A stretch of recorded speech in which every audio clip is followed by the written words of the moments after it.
속죄제 파이팅. 안녕하세요, 선생님. 안녕하세요. 네, 저는 직업상도 그렇고 옛날에 초등학교, 그러니까 어린 시절에 몸이 굉장히 약했어요. 네. 그래서 구슬치기, 뭐 자치기 이런 거를 못했어요. 맨날 부모님이 쟤는 언제 죽지 그럴 정도로 약했어요. 진짜 약하셨구나. 그냥 앉아갖고는 책 읽고 이제 그러면서. 근데 어린 시절 위인전 그런 거 많이 읽잖아요. 네. 전기 그동안에 이제 책을 많이 읽었다는 얘기를 이렇게 잘난 척하면서 얘기하는 거예요. 그런데 지금까지 만나보고 또 책을 통해서 알고 하는 사람 중에 가장 따뜻한 사람. 누굴까요? 정말. 가장 따뜻한 사람. 예수님 빼놓고. 가장 따뜻한 사람은 폴 브렌트 박사. 폴 브렌트. 박사라는 분이 못 맞출 있어요. 거였네. 네. 필립 얀시 알죠? 네. 예. 그 양반이 그 양반에게 가장 막 큰 영향을 미쳤던 사람이 폴 브렌트 박사. 오늘 이제 그 얘기를 할 테니까 예. 한번 그 기대를 가져보셔도 네. 되고 네네. 오늘은 지난 시간에는 뭐 즐거운 제사, 화목제. 그 다음에 겸손한 제사, 화제. 소제. 네, 소재. 그러니까 2주만 지나면 잊어먹어요. 그러니까 그동안에 했던 그 많은 것들을 예. 제가 기대하는 게 잘못이지. 오늘은 속죄제. 속죄제는 무슨 제사일 것 같아요? 죄를 속죄제면 피범벅 제사. 피. 피범벅 제사예요. 어차피 그 동안에도 피는 있었잖아요. 네, 그런데 하여간 더 해요. 더 많은 피를 보겠구나. 자, 오늘 하나님의 말씀 봅니다. 네. 레위기 4장 1절에서 12절 말씀입니다. 오늘 수업 레위기 5강 피범벅 제사 속죄제. 자, 읽어 주십시오. 네. 여호와께서 모세에게 말씀하여 이르시되 이스라엘 자손에게 말하여 이르라. 누구든지 여호와의 계명 중 하나라도 그릇 범하였으되 만일 기름 부음을 받은 제사장이 범죄하여 백성의 허물이 되었으면 그가 범한 죄로 말미암아 흠없는 수송아지로 속죄 제물을 삼아 여호와께 드릴지니 그 수송아지를 회막문 여호와 앞으로 끌어다가 그 수송아지의 머리에 안수하고 그것을 여호와 앞에서 잡을 것이요 기름 부음을 받은 제사장은 그 수송아지의 피를 가지고 회막에 들어가서 그 제사장이 손가락에 그 피를 찍어 여호와 앞 곧 성소의 휘장 앞에 7번 뿌릴 것이며 제사장은 또 그 피를 여호와 앞 곧 회막 안 향단 뿔들에 바르고 그 송아지의 피 전부를 회막 문 앞 번제단 밑에 쏟을 것이며 또 그 속죄 제물이 된 숫송아지의 모든 기름을 떼어낼지니 곧 내장에 덮인 기름과 내장에 붙은 모든 기름과 두 콩팥과 그 위에 기름 곧 허리 쪽에 있는 것과 간에 덮인 꺼풀을 콩팥과 함께 떼어내되 화목제 제물의 소액에서 떼어냄 같이 할 것이요 제사장은 그것을 번제단 위에서 불사를 것이며 그 수송아지의 가죽과 그 모든 고기와 그것의 머리와 정강이와 내장과 똥 곧 그 송아지의 전체를 진영 바깥 재버리는 곳에인 정결한 곳으로 가져다가 불로 나무 위에서 사르되 곧 재버리는 곳에서 불사를 지니라. 네. 너무 강력한 거 아니에요? 자, 모든 그 제사들이 다른 제사들과의 특징들이 있어요. 네. 그거 오늘 이 속죄 제사에서는 뭐냐 그러면은 유일하게 5대 제사 중에 네. 그 피를 가지고 회막 안으로 들어간다는 거예요. 성소 안으로. 그러네요. 네. 네. 또 하나 다른 점은 뭘까요? 피를 뿌리는 거? 또 다른 점 똥이 나왔어요 여기 지금. 네, 맞아요. 그거하고 관계돼 있어요. 그러니까 다른 제사에서는 제단에서 태우잖아요. 네네. 네. 그런데 맞아. 기름을 태우고 나머지는 맞아. 재버리는 데에 가서 태운다는 거예요. 그러네. 네. 진짜. 살이나 뼈나 뭐 이런 것들은 가죽 이런 것들은 그러니까 바깥에 나와서 예. 재버리는 곳에서 태워요. 번제단에서 태우는 게 아니라 왜 그럴까? 성막 바깥으로 나와서.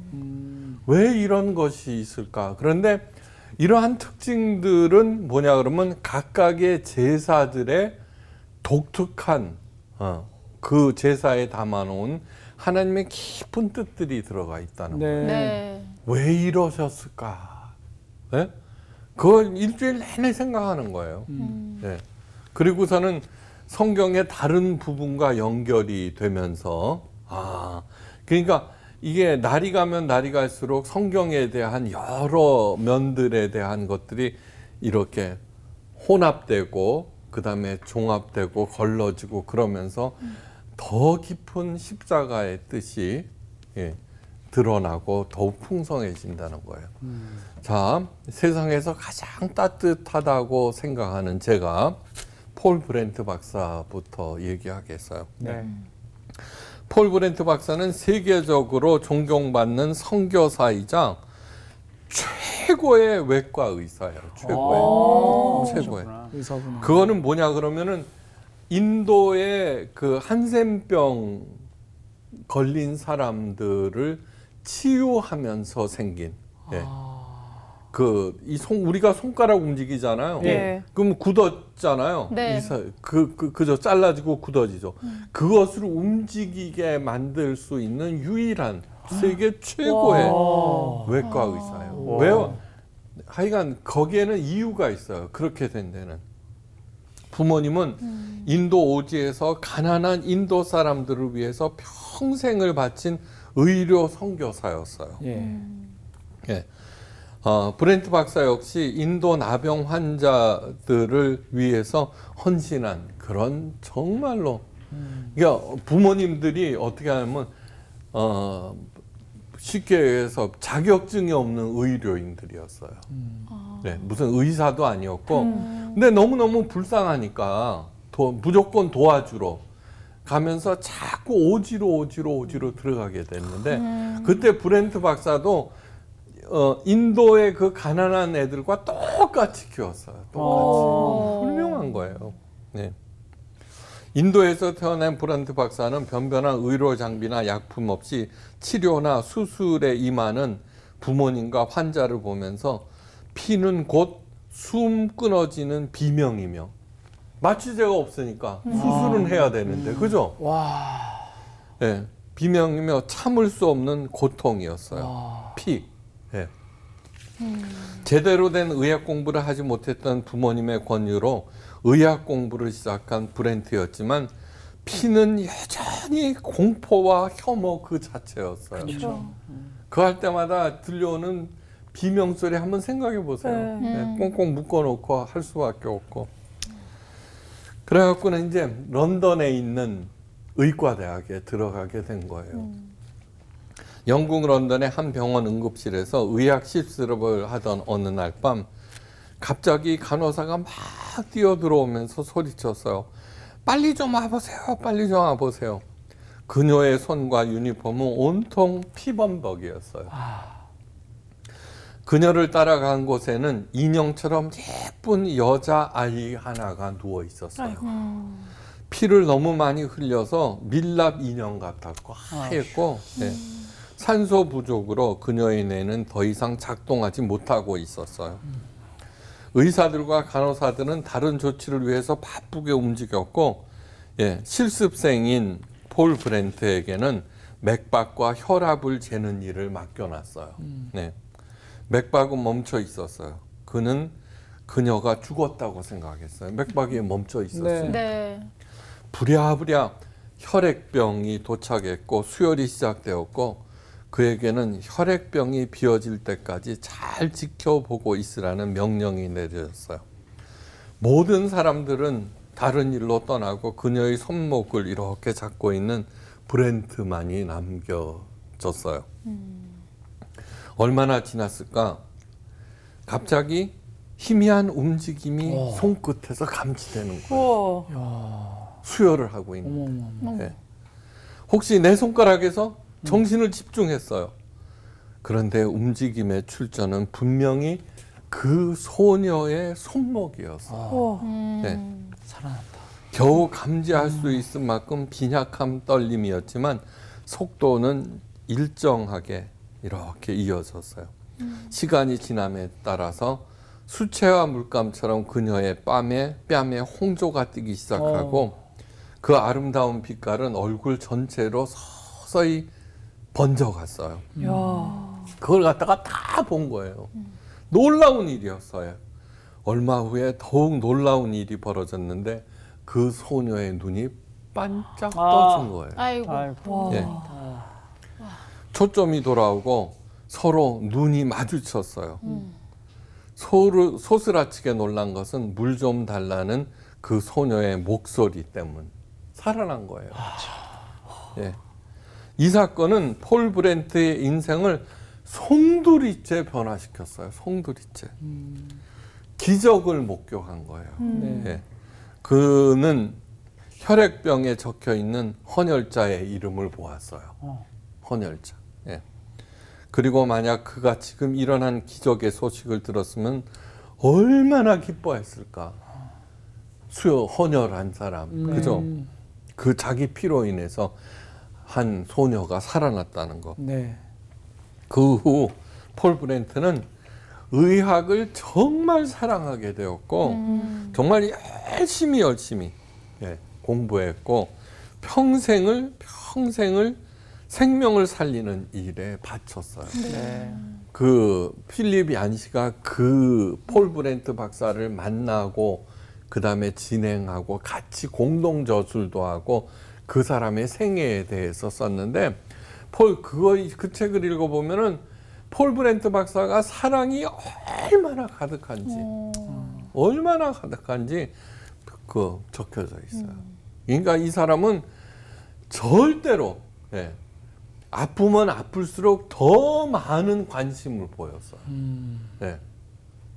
그 힘 있고 뭐 이런 사람 관심도 없어요. 그냥 그래갖고는 그 한 사람의 죽은 생명 그 세포를 갖다 신경세포를 잇기 위해서 며칠 밤을 고민하는 거예요. 그걸 어떻게 하면 돼요. 그러다가 또 재수술. 그러니까 사랑이 가득했는데 그 안에는 뭐예요? 예수님의 사랑이 들어가 있는 거예요. 예수님의 사랑. 그러니까 정말 그러면서도 너무너무 겸손해요. 그러니까 이런 사람들이 있어야지 정말 세상이 행복해지는데 전부 다 자기를 너무너무 포장들 하고 살아요. 피. 속죄는 피하고 연결된다는 거 알겠죠? 네. 피는 곧 생명이에요. 피 없이는 죄 사함도 없다는 것. 네. 네. 피는 생명이고 죄는 생명의 파괴예요. 죄로 죽은 생명을 살리기 위해서는 피는 필수적이에요. 그래서 속죄 제사는 피로 가득한 피범벅 제사예요. 피로 가득한. 그러니까 뭐냐 그러면 자연이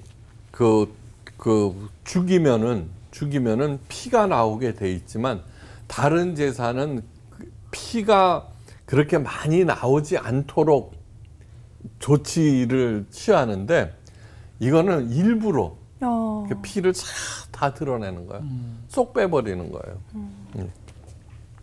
그 송아지를 회막문 여호와 앞에서 잡을 것이요 그 제사장이 손가락으로 그 피를 찍어 여호와 앞 성소의 휘장 앞에 7번 뿌릴 것이며 또 그 피를 여호와 앞 곧 회막 앞 향단불에 바르고 그 송아지 피 전부를 회막문 앞 번제단 밑에 쏟을 것이며 일부러 피를 받아서 거기다 쏟아 버리라는 거죠. 딴 거는 안 그러죠. 그렇죠. 이거는 그냥 피. 네. 유일하게 뭐냐 그러면 다 잊어먹었겠지만 다시 성막. 150. 여기 번제단. 네. 그 다음에 법궤. 성소 그죠? 네. 앞에 분향단. 분향단. 촛불. 네. 그 다음에 떡상. 떡상. 네. 물두멍. 이게 다예요. 네. 여기 휘장이 있죠. 휘장. 네. 휘장이 있는데 속죄제는 여기에서 이제 송아지를 잡아서 제사장이 이 안으로 들어가라는 거예요. 네. 그래서 그 피를 찍어갖고 이 휘장에다가 7번을 뿌리라는 거예요. 네. 그리고 소 나머지는 바깥으로 나가서 여기다가 재 버리는 곳에서 태우는 거예요. 이 성막은 뭐예요? 거룩이죠. 네. 근데 이 바깥은 거기다가 태우라는 거예요. 이것을 아셔야 돼요. 제사를 드리러 온 사람이 동물을 잡아야 한다고 계속 강조하고 있어요. 피를 받아요. 가죽을 벗기고 고기를 절단하는 동안 옷은 동물의 피로 얼룩질 것이고 그 피를 받아서 제단과 성소의 휘장에 뿌리는 제사장의 옷과 손에도 피를 묻혀야 해요. 그죠? 네. 향단의 뿔은 언제나 핏방울이 떨어지고 번제단 밑은 피로 흥건할 거예요. 피. 왜 하나님께서는 이런 피의 제사를 요구하시는가? 늘 강조드리지만 제발 다른 타 종교, 어떤 종교, 타 종교와 기독교의 제사를 같이 생각해서는 안 돼요. 기독교의 타락은 어디에서 오느냐 그러면 기독교를 일반 종교화하는 게 타락이에요. 그러니까 목사들은 기독교와 일반 종교에 대한 인간의 상식에서 벗어나야 된다는 거예요. 그 차이점을 모르니까 이러한 것들을 읽으면 일반적으로 가지고 있는 본능적으로 가지고 있는 종교적인 생각에 이러한 것들을 끼워 맞춰서 교인들을 가르치니까 잘못돼 가는 거예요. 네, 맞아요. 그것을 명심하셔야 돼요. 인간은 각자 섬기는 신에게 최고의 정성을 바친답시고 피와 심지어는 사람의 심장으로 제사를 드려요. 그러나 여호와 하나님은 전혀 다른 차원에서 속죄 제사를 요구하고 계시는 거예요. 그 차이점을 알아야 돼요. 속죄 제사 그렇게 피를 철철 넘치게 하는 것은 뭐냐 그러면 하나님을 위한 것이 아니라 바로 죄 지은 나를 위해서예요. 한마디로 말해서 피 없이는 죄 사함도 없다는 것을 가르쳐 주고 싶어 하는 거예요. 죄 삭은 사망이다라고 하는 것을 명시시키고 싶어 하는 거예요. 모든 죄가 사형을 당한다는 말이 아니라 또 사형에 해당되는 죄만 의미하는 것이 아니라 아무리 사소한 죄라도 부지 중에 지은 죄라도 하나님 앞에서는 자동 소멸돼요. 부지 중에 지은 죄라고 하는 것에도 신경을 쓰셔야 돼요. 그러므로 죄를 안고 있는 내 자신이 나는 괜찮겠지 하고 하나님 앞에 가면 자동적으로 죽어버려요. 예. 사랑하는 인간이 자신 앞에 서는 동시에 소멸되는 것을 그냥 그대로 절대로 놔둘 수가 없어요. 사랑하니까. 네. 그래서 하나님께서 이 대속의 길을 열어놓으신 것이 바로 속죄 제사예요. 다른 피를 내 죄 대신 흘리게 하시고 내 생명을 살리시겠다는 거예요. 네. 그래서 피를 받아서 제단 밑에다 뿌릴 때 내 피가 쏟아진다고 생각하셔야 돼요. 네. 이렇게 반문할 수도 있어요. 번제와 소제와 화목제로 충분하지 않은가. 네. 번제에서는 이미 속죄의 기능이 있고 내 목숨을 드린다는 헌신의 서약이 있으며 또한 화목제로 충분히 하나님 앞에 설 수 있는 조건이 확보되는 것이 아닐까? 그죠? 그런데 예수님께서 말씀하세요. 목욕한 자는 발밖에 씻을 필요가 없느니라. 네.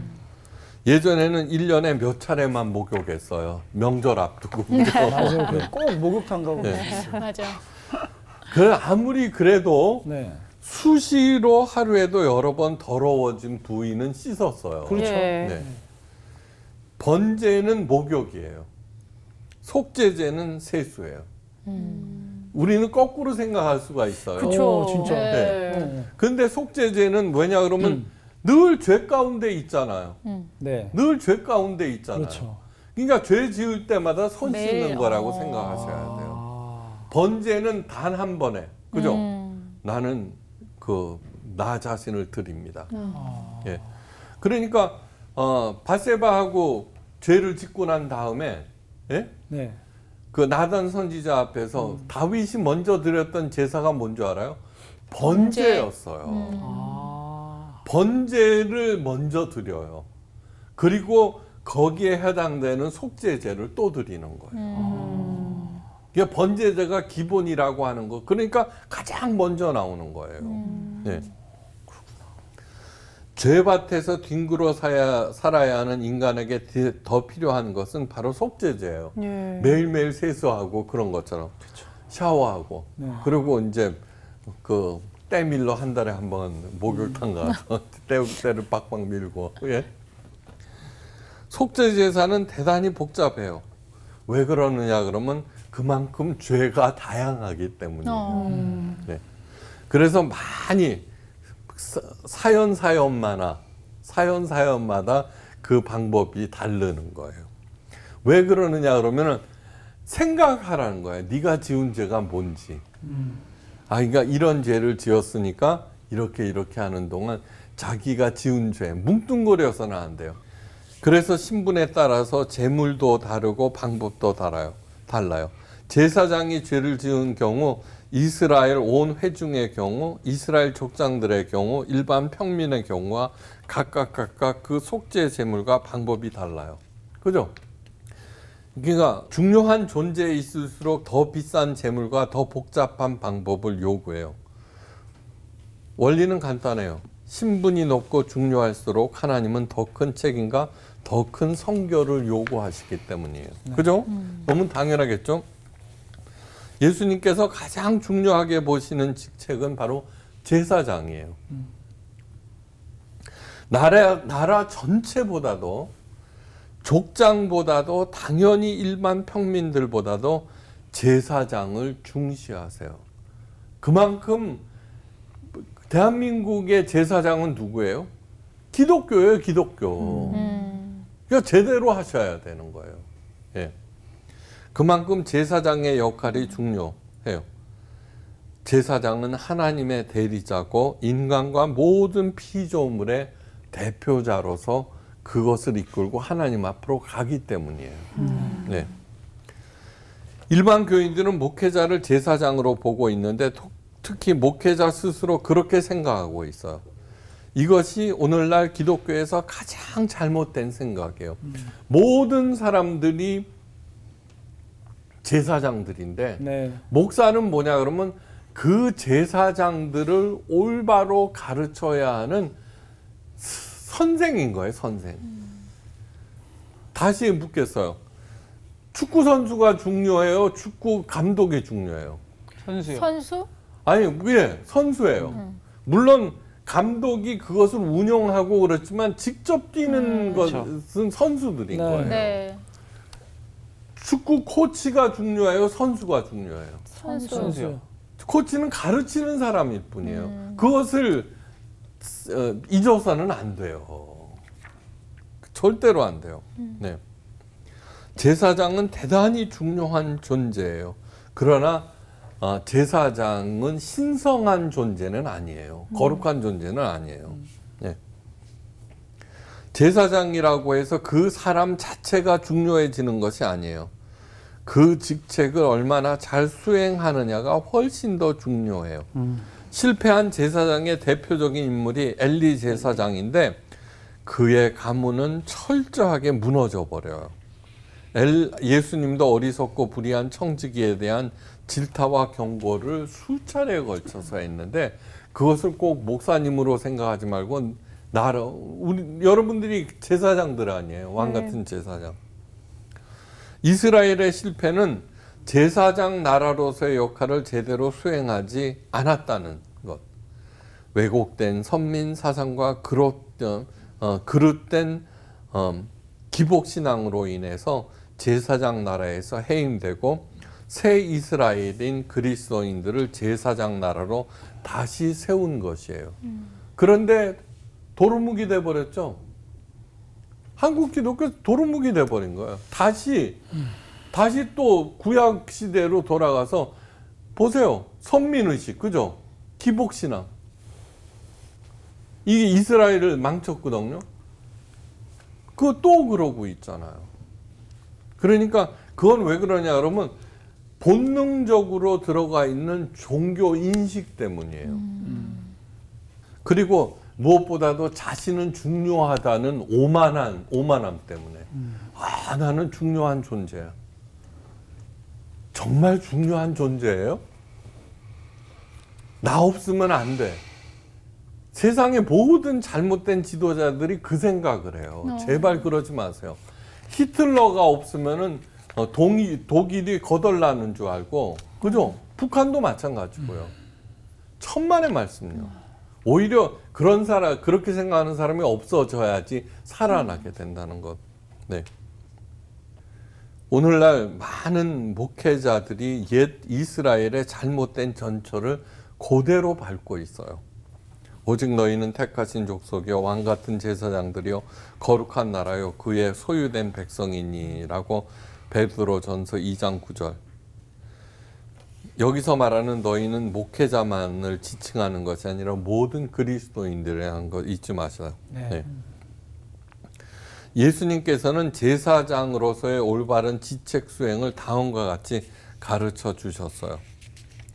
왜 이렇게 제사를 얘기하다가 그 제사장으로 돌아가느냐 그러면은 그 제사법 자체가 중요한 게 아니에요. 내가 제사장으로서 어떤 책임과 어떻게 살아야 하는지 이 제사 레위기가 가르쳐 주기 때문이에요. 그러니까 이거 뭐예요? 내가 누구든지 간에 이 제상 정성스러운 제상 받으시고 복 주세요. 안 된다는 거예요. 네. 네. 네. 제사를 드리는 내가 중요하다는 거예요. 네. 지혜 있고 진실한 청지기가 되어 주인에게 그 집 종들을 맡아 때를 따라 양식을 나눠줄 자가 누구냐. 제사장들은 다른 사람을 살리는 사람이다라고 하는 것을 명기하고 있어요. 만일 그 종이 마음에 생각하기를 주인이 더디오리라 하여 노비를 때리고 먹고 마시고 취하게 되면 안 된다는 거예요. 네. 신실한 청지기는 맡은 사람들을 하나님의 뜻에 따라서 잘 가르치고 돌보는 사람, 불의한 청지기는 주인의 뜻은 외면하고 오직 그 직위와 특권만을 누리면서 휘두르는 사람이에요. 신실한 청지기에는 복을 더하시고 주인이 그 모든 소유를 맡기는 반면 불의한 청지기는 신실치 아니한 자에 받는 율을 받고 매를 맞느니라고 누가복음 12장 47절에 나와 있어요. 여러분 놀라실 거 없어요. 많은 사람들이 그렇게 하고 싶어 하는데 그렇게 못 되는 것뿐이지. 예. 그러니까 교회 부흥에 목숨을 거는 거예요. 자, 여기에서 신실치 아니한 자는 유를 받고 매를 맞는다라고 하는데, 맞는다. 그냥 회초리를 한 대 맞는다. 이거에 해당되는 헬라어가 디코토메오와 다레세타이예요. 좀 어렵죠, 그죠? 네. 저도 잘 모르니까. 디코토메오와 다레세타이인데, 디코토메오는 뭔지 알아요? 두 동강이 낸다. 와. 절단 나는 거야. 그러네. 제대로 맞는 거야. 제대로. 두 동강이 내버린다는 거예요. 아. 다레세타이는 뭔지 알아요? 가죽을 벗긴다는 뜻이에요. 확실하네 이거 완전. 네, 이거를 예수님께서 친히 하신 말씀이에요. 누가복음 12장 47절. 그거를 그냥 매를 받고 유를 받고 매를 만든다는 정도로 했는데 그 당시 듣는 사람들은 어떻게 했어요? 오싹 했을 거예요. 진짜요? 그렇네요. 네. 바로 엘리 제사장과 그 가문이 받았던 벌이에요. 바로 그 받았던 벌이에요. 그러므로 제사장 역할을 진지하게 생각해 보셔야 돼요. 진지하게. 네. 레위기는 속죄 제사에 대하여 가장 많은 지변을 회라하고 있는데 그 뜻은 뭐냐면 그만큼 죄가 많고 속죄가 중요하다는 그런 뜻이에요. 그죠? 네. 자, 아까 서두에서 얘기한 거지만 다른 제사와 결정적인 차이점에 대해서 알아봐요. 네.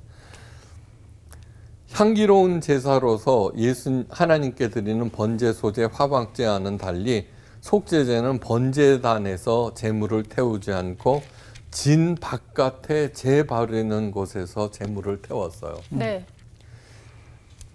또한 속죄제에는 기름과 유향의 사용이 철저히 금지되어 있어요. 기름과 유향은 기쁨을 상징하고 행복을 상징해요. 그런데 절대로 안 돼요. 다시 말해서 속죄제는 기쁨이 전혀 없는 비장한 단절의 제사라고 하는 거예요. 단절의 제사.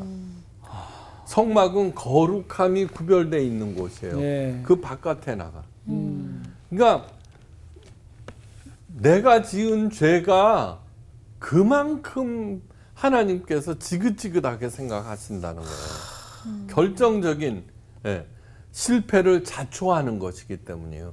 하나님께서 죄를 싫어하시는 이유는 뭐냐 그러면 그런 잘못된 삶, 잘못된 생각, 가치관 때문에 그 귀한 생명이 엉망진창이 되어버리기 때문이에요. 엉망진창. 네. 그래서는 죄를 직시하라고 그렇게 얘기하는 것이죠. 레위기의 모든 제사는 예수님의 십자가에 집약되었다고 강조하고 있어요. 네. 이 철저한 단절은 오직 우리들은 하나님과 자비와 사랑을 구하는 처절한 제사라는 뜻이에요. 처절한 제사. 네.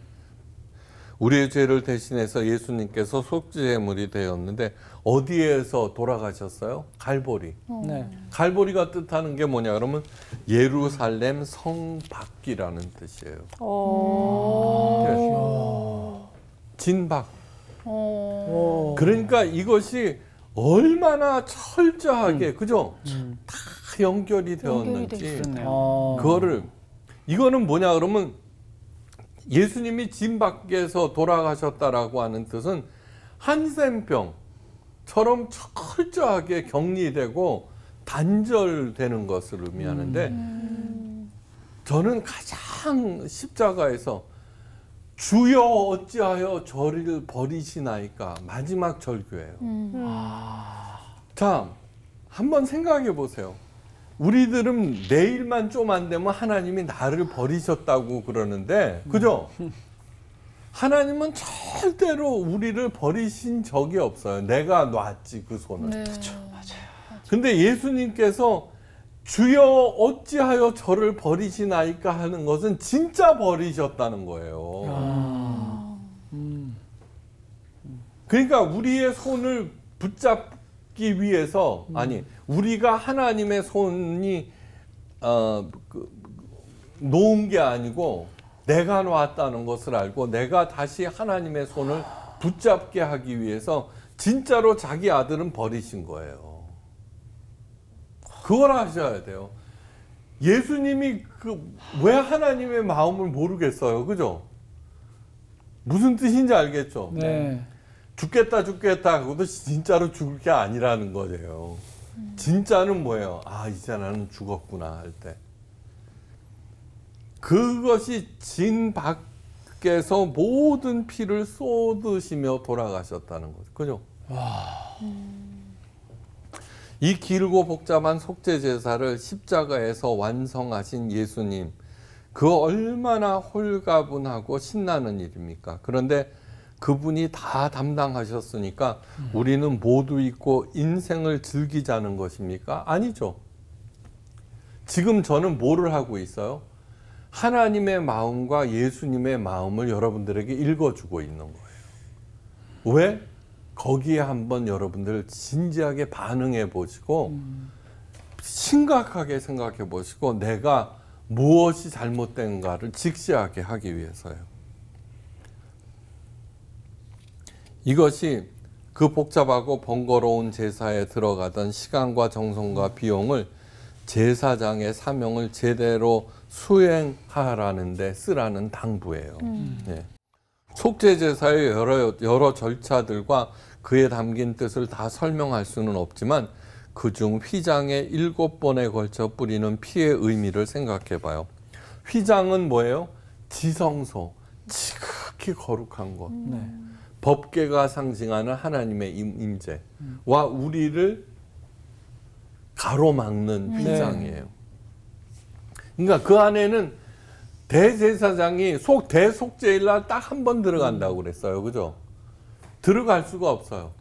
그러니까 그 휘장에다가 7번 피를 뿌린다라고 하는 것은 내 피를 온전하게 빼서 하나님 앞에 보고 드린다라고 하는 그러한 뜻이에요. 7번. 인간의 모든 죄는 궁극적으로 하나님 앞에서 지은 죄라는 의미예요. 네. 재산을 갖고 집을 떠난 탕자가 돌아와 아버지 앞에서 하는 얘기가 뭔지 아세요? 아버지요, 하늘과 아버지께 죄를 지었사오니. 예. 아버지한테만 지은 죄라고, 그죠? 아니에요. 재산을 탕자는 아니요. 그런데 그걸 깨닫는 거예요. 하나님과 아버지. 그러니까 내가 지은 그 모든 죄들은 하나님 앞에서 지은 죄라고 하는 생각을 하셔야 돼요. 예수님께서 이렇게 묘사해요. 내가 또 보니 보좌와 네 생물과 장로들 사이에 어린 양이 섰는데 일찍 죽임을 당하신 것 같더라. 7뿔과 7눈이 있으니 이 눈은 온 땅에 내보내심을 입은 하나님의 7영이더라. 예수님은 완전한 분이라고 하는 거예요. 7분 퍼펙트 파워, 완전한 힘, 그죠? 뿔, 눈, 완전한 보호, 눈, 그죠? 그 다음에 모르시는 게 없다. 눈에는 보호와 눈동자처럼 지키신다와 눈동자처럼 다 알고 있다는 거예요. 네. 그 다음에 7영, 완전한 영. 예. 그 완전한 분이 십자가에서 피를 다, 예. 마지막으로 옆구리에 창을 찌르잖아요. 네. 그거는 뭐 옆구리 찌르는 게 아니라 높이 달려 있으니까 심장에 마지막 피를 하기 위해서 심장을 찌르렀다는 얘기예요. 남아있는 피까지 다 흘리게 하려고. 예. 그러니까 그거를 번제단에 다 쏟았다는 게 무슨 뜻인지 알겠죠? 예. 갈보리 언덕과 한참이나 떨어져 있는 하나님의 성전의 휘장, 지성소와 세상을 가르고 있는 휘장이 그 순간 찢어져 버려요. 예. 이제 그 대제사장이 벌벌 떨면서 대속죄일날 딱 한 번 들어가던 하나님 앞에 우리들이 자유롭게 드나들게 되었다는 얘기예요. 제사가 뭐예요? 코르반. 예. 코르반의 뜻은 뭐예요? 친밀해지다, 가까워지다. 이 레위기를 통해서 하나님과 어떻게 가까워지는가를 설명하고 있는 거예요. 네.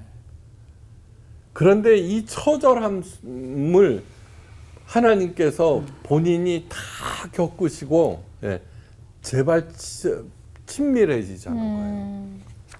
하나님께서 완전한 속죄 제물을 받으시고 하나님과 세상, 나와 하나님을 가르는 휘장이 사라져 버려서 이제는 믿는 사람들은 하나님의 자녀로서 담대히 하나님을 향하여 나아갈 수 있는 그러한 길이 열렸어요. 예. 그래서 히브리서 기자는 염소와 송아지 피로 아니하고 오직 자기의 피로 영원한 속죄를 이루사 단번에 성소에 들어가셨느니라고 히브리서 9장 12절에서 얘기하고 있어요. 속죄 제사에서도 각자의 경제 사정 그런 거에 따라서 효력은 같아요. 싼 거 하시겠어요? 아니죠, 그죠?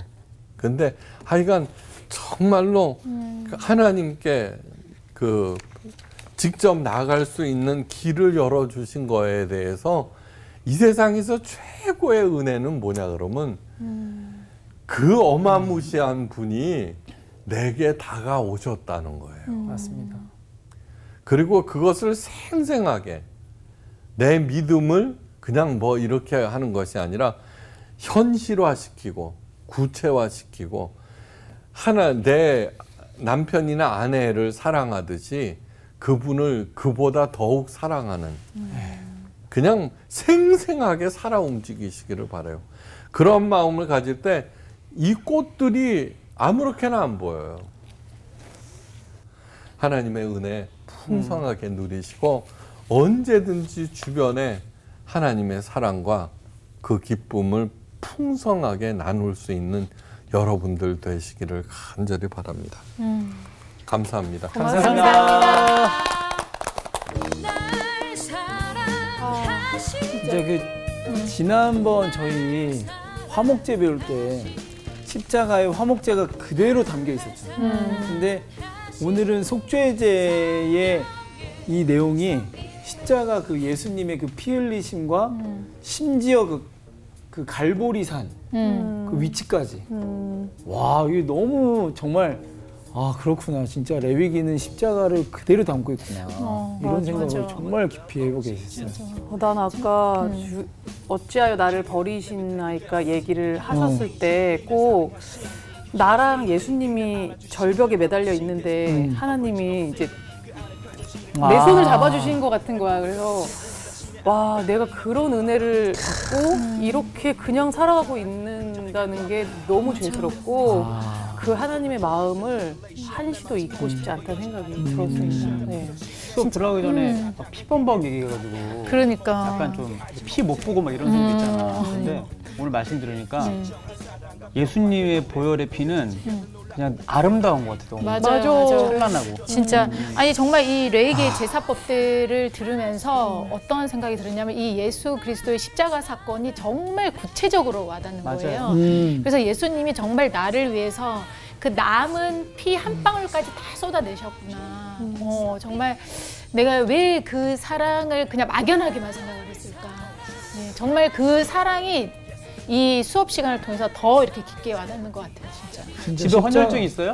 네? 헌혈증 집에. 갑자기 저 있는데. 왜? 나는 우리가 네. 고혈증 갖고 있어야 될 것 같아. 고혈증. 고혈증. 있어야 될 것 같아. 하나씩 써서 달고 다닙시다. 우리 마음에 새겨야죠. 진짜 갑시다. 네. 가시죠. 갑시다. 하나님 사랑 감사합니다.